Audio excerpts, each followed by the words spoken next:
نگاه به مطبوعات. نگاه به مطبوعات. برنامه گزارشات مهم یک هفته. در این برنامه گزارشات سیاسی، اقتصادی، اجتماعی، فرهنگی و ورزشی یک هفته غزنی، افغانستان و جهان را شنوا باشید.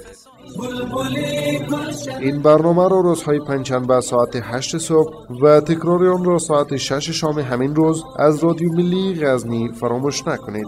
نگاه به مطبوعات.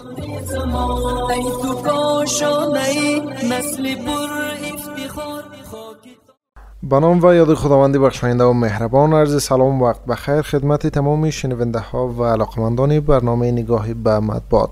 شنونده های عزیز، خوشحال هستم که باز هم حسیب العابد در خدمت شما از آن قرار دارم. می رویم نگاهی به رویدادهای یک هفته اخیر کشور و جهان می اندازیم. پس تا آخر برنامه ما را همراهی کنید. در نخست از ولایت غزنی شروع می کنیم. شنونده های عزیز، در نخست گزارش در رابطه با تجاوز رژیم پاکستان به حریم افغانستان میشنویم.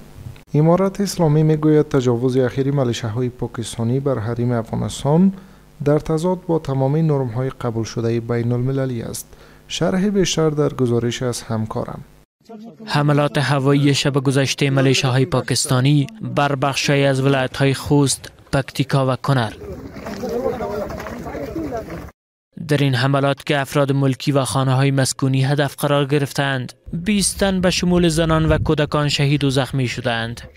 امارت اسلامی حمله شب گذشته از سوی ملیشه‌های پاکستانی را نقض آشکار حریم افغانستان دانسته و آن را در تضاد با تمام نرم‌های پذیرفته شده از سوی پاکستان می‌داند.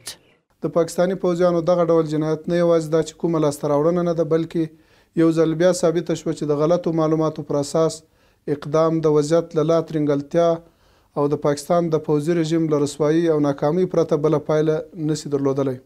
معاون سخنگوی امارت اسلامی تاکید می‌کند که استفاده از حریم هوایی، زمینی و دفاع از مردم را حق شرعی خود دانسته و در زمان مناسب به این حملات پاسخ خواهند داد. د افغانستان اسلامي امارت دغه سرغړونه او جنایت په کلکه غندي او یو ځل بیا تکراروي چې له خپل هوایي او ځمکني حریم او خلکو څخه دفاع خپل شرعي حق بولي او په مناسب وخت کې به لازم جواب ورکړي. حمله بالای افراد ملکی و نقض مکرراتش به سوی پاکستان با واکنش ها در داخل و بیرون از کشور روبرو شده است. زلمه خلیلزاد، نماینده ویژه پیشین امریکا برای صلح افغانستان، بنیاد بین المللی حقوق بشر و عبدالسلام ضعیف، سفیر پیشین امارت اسلامی در پاکستان، این حملات را محکوم کرده و آن را سبب تشدید درگیری ها میان کابل و اسلام آباد می دانند. من این حملات را محکوم می کنم. هدف قرار دادن غیر نظامیان و شعله‌ور ساختن احتمال یک جنگ بزرگتر راه حل مشکلات میان افغانستان و پاکستان نیست. راه حل دیپلماسی صبورانه و واقع‌بینانه است.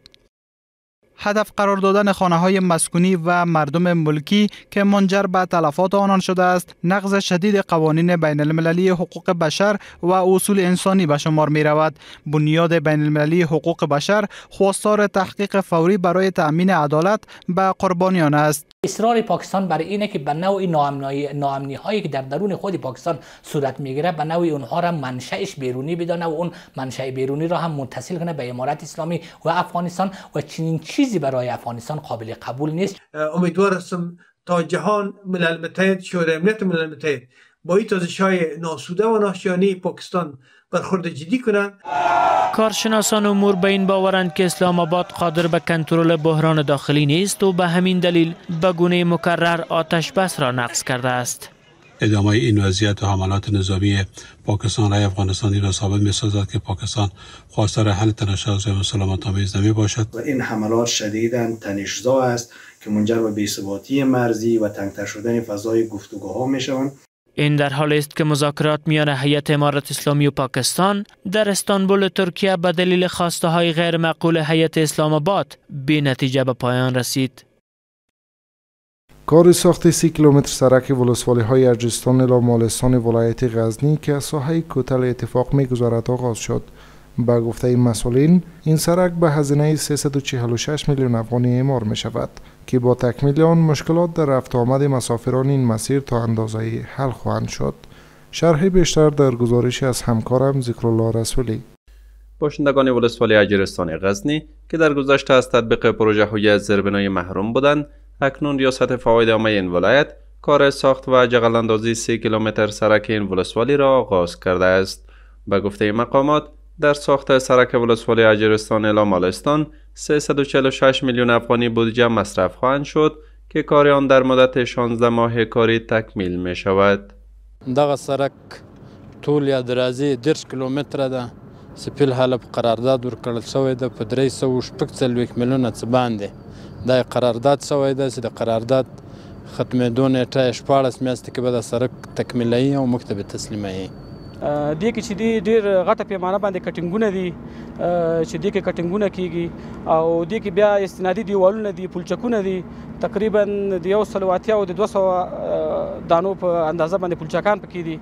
از سوی هم باشندگان این ولسوالی ها از توجه امارات اسلامی خوشحالند و میگویند با ساخت این سرک در بخش ترانسپورت سهولت به وجود خواهند آمد. ما به نهایت از امارات اسلامی و حکومت اسلامی تقدیر و تشکر میکنیم که تانوس در ساحه ازمو هیچ حکومت و هیچ دولت به این شکل اساسی و رسمی سرک را افتتاح نکردن و کار نکردن. دغه سړک موږ ته تقریبا په زمي کې د موږ 60 ساعت لار و په واورو کې موږ به وروره مرکز ته د ولایت ته غم سلار خلاص وي. نن ورځ کې د لار موږ ته جوړ شي موږ ته 15 ساعت لار ده نو 15 خو ډیر غلري مثلا 15 ساعت موږ ته فرق راوړي. ولسوالی های دورافتاده و کوهستانی اجرستان و مالستان غزنی از جمله ولسوالی هایی است که در گذشته کارهای زیربنایی در آنها صورت نگرفته. باشندگان این دو ولسوالی از امارات اسلامی خواهان توجه بیشتر در بخش بازسازی را دارند. از بیش از 700 پروژه انکشافی و زیربنایی در سال جاری در ولایت غزنی بیش از 550 پروژه آن تکمیل و بیش از 160 پروژه آن تحت کار می باشد. مقامات محلی غزنی می گویند این پروژه ها شامل ساخت سرک، مراکز صحی، مراکز آموزشی، بندها، چکدم ها و کانال های آب بوده که ارزش مجموعی آن 7.5 میلیارد افغانی می باشد. از سوی هم باشندگان این ولایت می گویند با حاکمیت نظام امارت اسلامی توجه بیشتر در بخش‌های مدیریت آب، تعلیم و تربیت و خدمات عامه المنفعه صورت گرفته است. باز هم همکارم رسولی با شرح بیشتر. تمرکز امارات اسلامی بر تطبیق پروژه های زیربنایی در کشور. از بیش از 700 پروژه انکشافی و زیربنایی در سال جاری در ولایت غزنی بیش از 550 پروژه آن تکمیل و بیش از 160 پروژه آن تحت کار می باشد. سخنگوی مقام ولایت غزنی می گوید هزینه مجموعی این پروژه ها در حدود بیش از 7.5 میلیارد افغانی است که این پروژه ها بیشتر شامل اعمار سرک ها، مراکز صحی، مراکز آموزشی، بندها، چکدم ها و کانال های آبی می باشد. به طور عمده در سال جاری در ولایت غزنی حدود بیش از 700 پروژه تحت کار بوده که لله الحمد حدود بیش از 550 پروژه آن تکمیل و به بهره برداری سپرده شده است و همچنان حدود 160 پروژه دیگر تحت کار است که ان شاء الله تکمیل خواهد شد. از این میان 16 مراکز صحی است و بیش از 60 مراکز تعلیمی که شامل مکاتب است و حدود 400 پروژه سرک، بند، کانال و چکدم ها هستند. باشندگان این ولایت میگویند با حاکمیت نظام امارات اسلامی توجه بیشتر در بخش مدیریت آبها، اعمار سرک ها، تعلیم و تربیت و خدمات عامه المنفعه صورت گرفته است. آنان خواهان تطبیق پروژه های بیشتر در این بخش ها را دارند. د افغانستان اسلامی امارت پراتک سره په زیربنایی پروژو کې ډیر پرمختګ شوی دی. همداشان په تعلیم و تربیه کې خاص توجه شوی ده او د ښاري پراختیا د خامو سرکونو د پخولو او د کانالونو د جوړولو د اوبو د مدیریت او د ښار ښکلا ته ځانګړې توجه شوی ده. همین پروژه تا به حالی که صورت گرفته ما از خیلی خوشحالیم از امارت اسلامی. ما خواهان از این که بیشتر از این همین پروژه چی شود که مردم بیشتر در کار آغشته شوند. موږ ډېر خوشاله یو چې موږ د اسلامي امارت تر سیوري لاندې ژوند کوو او دوی پر موږ باندې حاکمان دي. دغه ډېره غټه زموږ لپاره ډېر د خوشحالۍ زیری دی.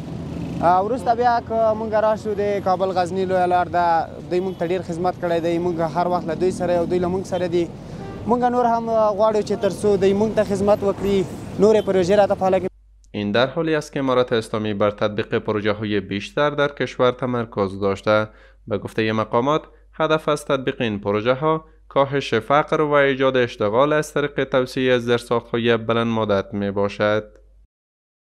و همچنان در هفته روان نزدیک به 20 میلیون افغانی به مهاجران اخراج شده از کشور ایران از سوی ریاست هلال احمر غزنی در مرکز این ولایت توزیع شد. مقامات این اداره در زون جنوب شرق می گویند این کمک ها برای 1300 فامیل که قبلا سروی شده بودند توزیع شده است. همکارم رسولی با جزئیات بیشتر. ادامه روند کمک ها به مهاجرین اخراج شده به کشور در ولایت غزنی برای 1300 فامیلی که از کشور ایران اخراج شده بودند از سوی ریاست هلال احمر غزنی و مؤسسه ICRC در مرکز این ولایت کمک های نقدی صورت گرفت. مسئولین این اداره در زون جنوب شرق میگویند این کمک ها شامل 15,000 افغانی پول نقد برای هر فامیل بوده که قبلا سروی شده بودند. غزنی ولایت کې مرکزی خلکو ته چې مخکې مو دوی پناهګه کړي وو ټیمونه ورته رالیږلي وو 1400 مهاجرو هسې مهاجرو چې سند هجرت لري هغو ته هرې کورنۍ ته 15,000 افغانۍ د ICRC په مالی مرسته نن توزیع کړو. از سوی هم مهاجرین اخراج شده از همکاری امارات اسلامی خوشحالند و از دیگر مهاجرین خواهان برگشت به کشور را دارند. در ایران بود و الان از ایران دستمون نگرفت بور کرد آمدیم در کشور خودمون در منطقه غزنی.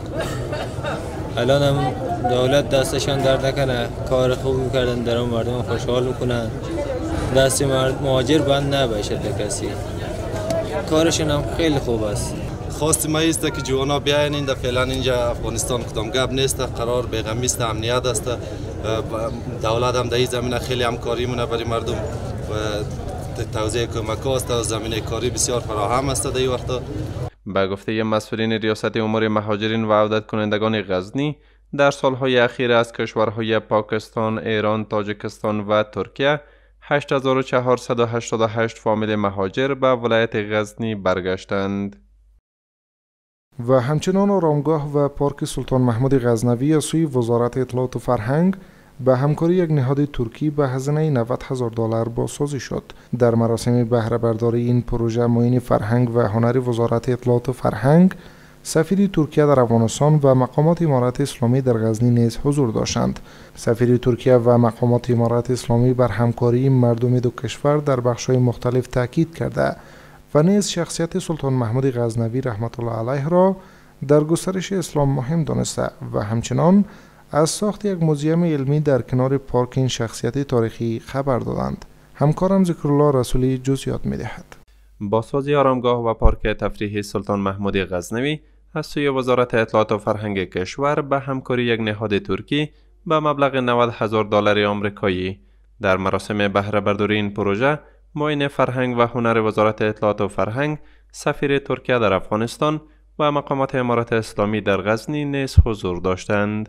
معین فرهنگ و هنر کشور از ساخت یک موزیم علمی در کنار پارک این شخصیت تاریخی خبر داد. انشاءالله تعالی موږ به دغه روزیه کې به خصوصا د محمود رحمه الله دغه انګړ شاوخوا کې د کتابخانه او همدارنګه دغه د آثار او دغه د میراثونو دغه د کړنو یو علمي موزیم دغه د جوړولو کې به هم اطلاعات فرهنګ وزارت عملی ګام پورته کی او په دې کې د اتکا مؤسسه همکاري هم غواړو.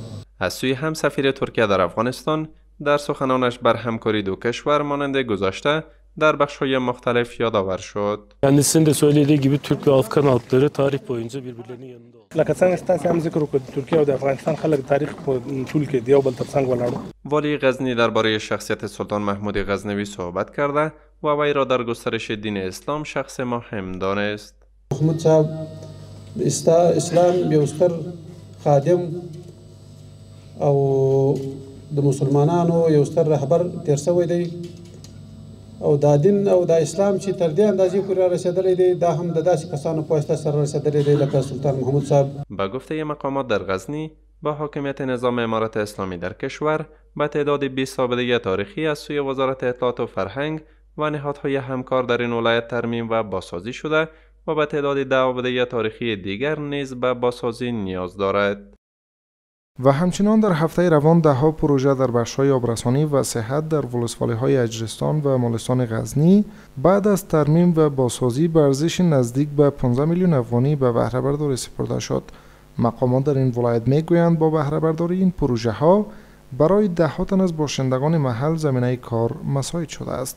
باز هم همکارم ذکرالله رسولی گزارش می‌دهد. به تعداد 10 کار زیابی و 187 چاه عمیق و یک تعداد پروژه های زیربنایی دیگر در بخش صحی در ولسوالی های اجرستان و مالستان غزنی بعد از ترمیم و بازسازی به بهره برداری سپرده شد. ریاست انکشاف دهات غزنی میگوید این پروژه ها تحت نظارت ادارهشان به همکاری مالی مؤسسه پن تطبیق شده که نزدیک به 15 میلیون افغانی هزینه برداشته است. ټول پروژه دلته چې موږ په دواړو ولسوالیو کې کار کړی دي 180 څاګان موږ په دواړو ولسوالیو کې کار کړي چې په هغوی کې بعضې کلوریشن سوي دي او بعضې ترمیم سوي دي او بعضې نوي له سره رغول سوي دي. یوه خبره او دوهمه خبره داسې په دواړو ولسوالیو کې موږ تقریبا 10 کاریزونه پاککاري کړي دي. بعضې کاریزونه پاککاري سوي دي او د بعضو بیادې جوړې سوي دي او بعضو ته پاخه اودونه جوړ سوي دي او بعضې د کاریزونه هم شته چې هغه اوبه یې ډېرې لرې وي او پیپسکن سوي دي. باشندگان ولسوالی های اجرستان و مالستان میگویند که با عملی شدن این پروژه ها برای آنان سهولت های به وجود آمده است. در اینجا وقت آو خوردن هم نداشت. آلی الحمدلله در اوج جمع شده. حتی میشه یک لباس شست، میشه که برادر دم در بالش استفاده خوردن کرد. این بسیار د زندگی تغییرات زیاد هم ده. د کار باندې موږ ډیر خوشاله یو. استنادي دیوالونه جوړ شوي دي په عثمان خیلو کې، په غفر خیلو کې او کاریزونه جوړ شوي دي په رضا خیلو کې. البته د اجرستان په سطح باندې ډیر کار شوی دی دلته. اجرستان و مالستان از جمله ولسوالی های دوردست غزنی می باشد. باشندگان آن میگویند که سرک‌هایشان خامه و از کوه‌ها می‌گذرند. آنان از امارت اسلامی خواهان تطبیق پروژه های زیربنایی بیشتر را دارند. شنونده های رادیو ملی غزنی و علاقمندان برنامه نگاه به مطبوعات، این بود از آخرین رویدادها و تحولات اخیر در ولایت غزنی. سر میزنیم به ولایت های دیگر کشور. مولوی ذبیح الله مجاهد سخنگوی امارت اسلامی تجاوز مجدد ملیشه‌های پاکستانی بر حریم افغانستان را در تضاد با تمام نرم‌های قبول شده بین المللی دانست. با گفته آقای مجاهد، چنین جنایت‌های ملیشه‌های پاکستانی نه تنها دستاورد نیست، بلکه یک بار دیگر ثابت کرد که این اقدام بر اساس معلومات نادرست بوده و به جز بحرانی شدن وضعیت و رسوایی و ناکامی رژیم نظامی پاکستان نتیجه دیگری در قبال ندارد. آقای مجاهد افزود امارت اسلامی این تخطی و جنایت را شدیداً محکوم و یک بار دیگر تکرار میکند که دفاع از حریم هوایی و زمینی و مردم را حق شرعی خود میداند و در زمان مناسب پاسخ لازم را خواهد داد. و همچنان باشندگان کابل تجاوز اخیر ملیشه‌های پاکستانی بر خاک افغانستان را محکوم و اعلام کردند که در دفاع از افغانستان در کنار نیروهای امنیتی و دفاعی ایستادند. باز هم همکارم در مورد گزارش می‌دهد. حمله وحشیانه نیروهای مهاجم پاکستانی بر حریم مقدس افغانستان و شهادت 9 کودک و یک زن، در میان شهدا کودکان شیرخوار نیز شامل هستند. مردم کابل این حملات را وحشیانه و بازی با آتش توسط پاکستان می‌دانند و میگویند هر متجاوز سرنوشت نابودی دارد و اگر از تاریخ عبرت گرفته نشود پاکستان نیز با همان سرنوشت مواجه خواهد شد. آنان سیاست ملیشه‌های پاکستانی را دورویه می‌دانند و تاکید دارند که همه باید به طور متحد پاسخ دندان شکنه با آنان بدهند.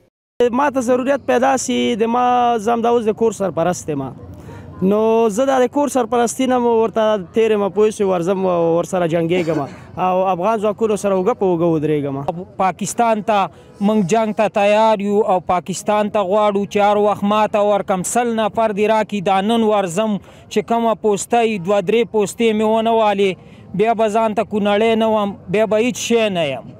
خو چې وخت راغی وطن می جوړ شو پاکستان بیا به زه ستا سره ګورم پوه شوې خپل زوړ حساب به زه د تا سره کوم.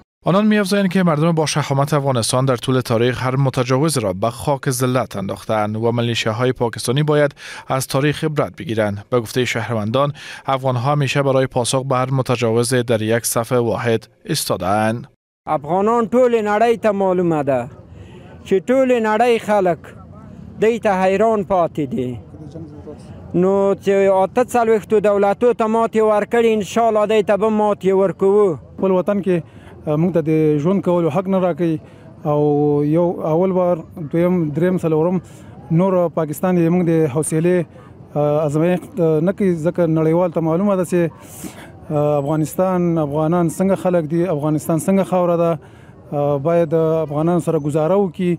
حملات تجاوزکارانه در ولایات پکتیکا، کنر و خوست انجام شده است، اما مرگبارترین آنها در خوست بوده که در نتیجه آن 9 کودک و یک زن از یک خانه شهید شدند. امارت اسلامی افغانستان این حملات را تجاوز آشکار به حریم افغانستان خوانده و به شدت محکوم کرده است. امارت اسلامی هشدار داده که در زمان مناسب به این حملات پاسخ خواهند داد. و همچنان مراسم ادای نماز جنازه و خاکسپاری شهدای حملات ملیشه‌های پاکستانی روز سه‌شنبه هفته روان با حضور مسئولان محلی و شمار زیاد از شهروندان در ولایت خوست برگزار شد. همکارم در مورد گزارش را تهیه دیده است که با هم میشنویم. در مراسم جنازه شهدای حمله رژیم نظامی پاکستان در منطقه مغولگی مقامات محلی ولایت خوست و شمار زیاد از مردم عام حضور داشتند. در جریان این مراسم معاون والی خوست مولوی محبوب شاه قانت به شدت این حمله را محکوم کرده و افزود که همیشه رژیم نظامی پاکستان غیر نظامیان بیگناه را هدف قرار داده است. به گفته وی شب سه‌شنبه حوالی ساعت 12 رژیم پاکستان دوباره اقدام وحشیانه انجام داد که هیچ عذر و بخشش ندارد. افغانان په دې خبره څوک نشي ډارولی. افغانان هغه څوک دي چې د شهادتونو سره، د زخمونو سره او د سختیو سره بلد قوم ده. همیشه یې د خپل مقدس دین او مقدس خاورې څخه په ډېره مېړانه سره دفاع کردی دا، قربانی پر کردی دا. عبدالحلیم یکی از اعضای خانواده شهدا از جامعه جهانی خواسته است که در برابر چنین حملات بیرحمانه سکوت نکنند و از قوانین بین المللی پیروی کرده و مسئولیت پذیری لازم را در خصوص این حملات به عهده بگیرند. دغه خلک مو مامګون دي، دا مکمل ماشومان وي، زنانه وي، په داسې کې نه حکومت شته، په داسې کې نه ټي پی شته، په داسې کې نه بل شی شته. خو د افغانستان سره هر وخت پاکستان چې کوم مشکل جوړ کړی دي د ملکی خلک سره دي، دا هر وخت مغاندو غندلې مدي، بیا غاندو د نړیوالو نامه غوښتنه دادو چې دومره زیات شمیر خلک چې شهیدان کیږي، وژل کیږي په ناحقه، باید پوښتنه وشي. ساکنان منطقه میرزای حاجی نختر و عید محمد گربز این حادثه را دردناک خوانده افزودند که در این حمله خانه یک فرد غیر نظامی هدف قرار گرفته است که در نتیجه آن 10 تن شهید و 3 تن دیگر زخمی شدند. په میګ بمبار کی، په میګ جان کی، میګ ماشوم مري، میګ تر سره مري، باید نه وشي. پرېږده پاکستان خو ظالم دی، 7 سال وکړای مړ کړي، 7 سال وکړای مړ کړي، دا میګ غندي په غاټه ټکه خو د خپل مشرونو نه دا یلادو چې څوک په چوکۍ نوستي چې تو سره رضا وکړي. دا نن په خونه دوی ځنن دو زه سل په سل جګړه ته تکړه ما ته مې ورونه دی او مې پلار دی په لا اله الا الله محمد رسول الله چې دا مې ټول ور کړی نبی په والله بل زب افغان نه ما چې دا مې ور کړی نبی داغه مشمان چې مو ولیدل درې میاشتې مشمان وی تقریبا کال وی دا ټول مشمان په وینه کې خط پد کړی دی کتنه وبسلی دی ویل د مظلوم افغانانو سره کوي. قابل ذکر است که شب سه‌شنبه حوالی ساعت 12 رژیم پاکستان حملات هوایی را در ولایت خوست، کنر و پکتیکا انجام داد که در نتیجه آن تعداد از هموطنان ما شهید و زخمی شدند. و همچنان در کنار دیگر ولایت‌های کشور باشندگان ولایت کاپیسا نیز حملات هوایی ملیشه‌های پاکستانی بر غیر نظامیان در کشور را عملی وحشیانه خوانده و به شدت محکوم کردند. همکارم در مورد گزارش می‌دهد. پس از سلطه‌جویی و تجاوز رژیم پاکستان با میانجیگری ترکیه و قطر آتش بس برقرار شد. اما شب گذشته دوباره ملیشه‌های پاکستانی با حملات هوایی به مناطق غیر نظامی کودکان و زنان بیگناه را به شهادت رساندند و این اقدام خشم مردم کاپیسا را برانگیخت. سه تا ولایت ما که اونا حمله کردن کلی که کودکا زنا پیرمردا را اونا کشتن. اونا مثلا حمله بزدلانه بود که ملکی ما را کشتن. انشالله که امارت اسلامی این پاسخ دندان شکن برایش میده. چند بار آتش‌بس کردم انشالله امارت اسلامی آتش‌بس نقض نکرده. این طرف پاکستان بود که سر ما مثلا نقض شده. انشالله که برای ملت پاکستان سلام ولی انشالله دولتش نابود میشه. در این عملات اون تعدادی از هموطنای ما، تعدادی از مسلمان‌ها، کودک‌ها، زن‌ها به شهادت رسیدن که واقعا جای تاسف است. امروز امت اسلامی و مسلمان ها یک امت واحد هستند. مسلمان ها باید وحدت داشته باشند. این جنگی که مسلمان علیه مسلمان میکنه این یک عمل غیر اسلامی و غیر شرعی است. ما این عملشان شدیداً تقبیح میکنیم. بعد از اینکه آتش بس صورت گرفت بازم اینا این عمل خلاف شرعی خود انجام دادن. باشندگان کاپیسا از امارت اسلامی میخواهند که پاسخ مناسب به این تجاوزگر بدهد تا دیگر فکر سلطه‌گری از سرشان دور شود. دا د پاکستان د خوا څخه چې په کونړ او پکتیا باندې دا بریدونه سوي دي، دا یو وحشیانه عمل دی چې پر افغانستان پر مظلوم ولس باندې کړی دی. موږ د افغانستان د پوج او د ټوله اسلامي امارت سره موږ همکار یو او چې پر موږ باندې غږ وکړي موږ عیناً د پنجاب او د سند پورې ورځو وروره. موږ ورسره همکار یو، موږ یې ملاتړ کوو. ډېر اشتباه کار کړی. موږ ټول افغانستان ملت خدمت ته آماده یو. اول خپله زه آماده یم چې بس دی ماته اجازه راکړي زه خپله شخصي زمانې په دې باندې تعرض کوم. آماده یم تعرض کولو ته په دې چې ولې دی دا اوربند مات کړی دی، ولې په دې مسلمان کشور باندې دی داسې تیری کوي. قابل یادآوری است که بر اساس اصول پذیرفته شده حقوق بین الملل حاکمیت دولت‌ها محترم شمرده می شود و هر گونه تجاوز به قلمرو یک کشور مستقل نقض قواعد بین المللی و اقدام غیر قانونی تلقی می گردد. شنونده ها و علاقمندان برنامه نگاهی به مطبوعات، این بود از آخرین داشته ها و تحولات اخیر ولایت غزنی و کشور. سری به چند رویداد خارجی میزنیم. زلمه خلیلزاد، نماینده ویژه پیشین امریکا در امور صلح افغانستان، حملات شب گذشته میلیشه‌های متجاوز پاکستان بر شماری از ولایت‌های کشور را محکوم کرد. وی بیان داشت: من حملات پاکستان را بر چندین منطقه در ولایت‌های خوست، کنر و پکتیکا محکوم میکنم. به خانواده هایی که اعضا و نزدیکان خود را از دست دادند تسلیت میگویم. شهادت غیر نظامیان و ایجاد خطر جنگ گسترده نمیتواند مشکلات میان افغانستان و پاکستان را حل کند. و افزود: صبر و یک پالیسی واقع بینانه بهترین راه برای حل مشکلات است. با اینکه حدود 6 هفته از برقراری آتش بس در غزه میگذرد، اما رژیم اسرائیل با زیر پا گذاشتن و نقض آن به گونه مکرر به حملات خود در غزه ادامه داده است. شبکه خبری الجزیره گزارش داده که در حملات تازه رژیم اسرائیل در نوار غزه دست کم 4 فلسطینی شهید شدند. بر اساس گزارش در این حملات که توسط طیاره‌های بی سرنشین انجام شده، شماری نیز زخمی شدند. و نریندرا مودی نخست وزیر هند و مارک کارنی نخست وزیر کانادا در حاشیه اجلاس گروه 20 در آفریقای جنوبی دیدار کرد. آقای مودی در صفحه ایکس خود نوشته که در این دیدار دو طرف توافق کردند که سقف تجارت دو جانبه خود را تا سال 2030 به 50 میلیارد دلار افزایش دهند.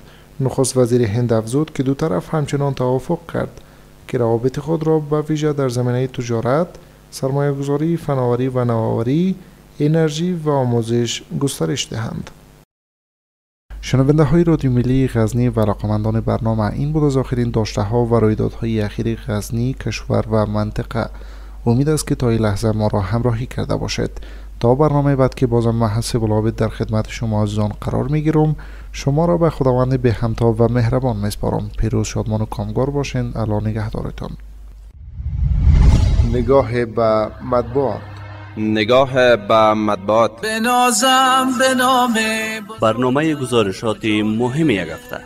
در این برنامه گزارشات سیاسی، اقتصادی، اجتماعی، فرهنگی و ورزشی یک هفته غزنی، افغانستان و جهان را شنوا باشید.